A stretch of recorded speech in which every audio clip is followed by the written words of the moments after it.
Hello, this is Tony Heller from restatement.com.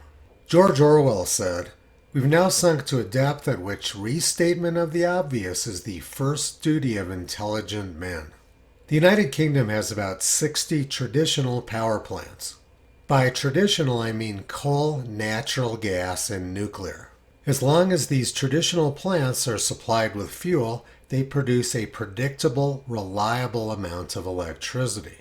Last year, about 1/4 of UK electricity came from wind power.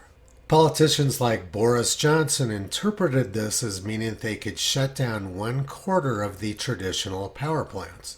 Let's take a look and see if that idea makes any sense. When the wind isn't blowing, you cannot generate wind-powered electricity. Looking at these graphs of wind power percentages in the United Kingdom, you can see that it's very common for there to be little or no wind. During times when the wind isn't blowing and the sun isn't shining, the electricity has to come from traditional power plants. So if they shut down 25% of their traditional power plants, the country will experience a 25% deficit in electricity relative to their needs. The obvious point being that if you need 60 traditional power plants to keep the country running, you can't shut any of them down, no matter how many wind turbines you have. The ideas behind net zero and carbon free are fatally flawed. They can't work. Britons are paying ridiculous amounts for electricity now because their foolish government shut down power plants.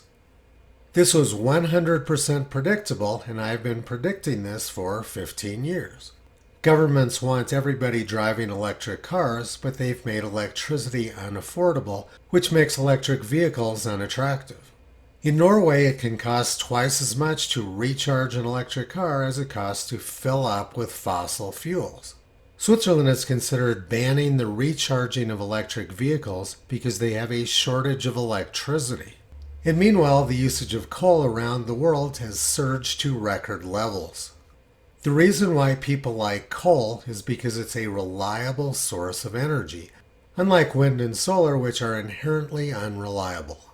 Temperatures here in Cheyenne, Wyoming have dropped an incredible 66 degrees over the last 17 hours. The current temperature here is minus 25 degrees Fahrenheit or minus 32 degrees Celsius.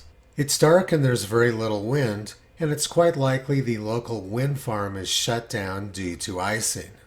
The only thing keeping the lights on here is Wyoming coal. And what's keeping the puppies warm is natural gas. Wind and solar are completely useless right now. If we had to rely on wind and solar, we would be in a lot of trouble. Besides the problems with reliability, there's a huge problem with green energy costs. Because wind energy is unreliable, you have to keep all of your traditional power plants ready to go at any time.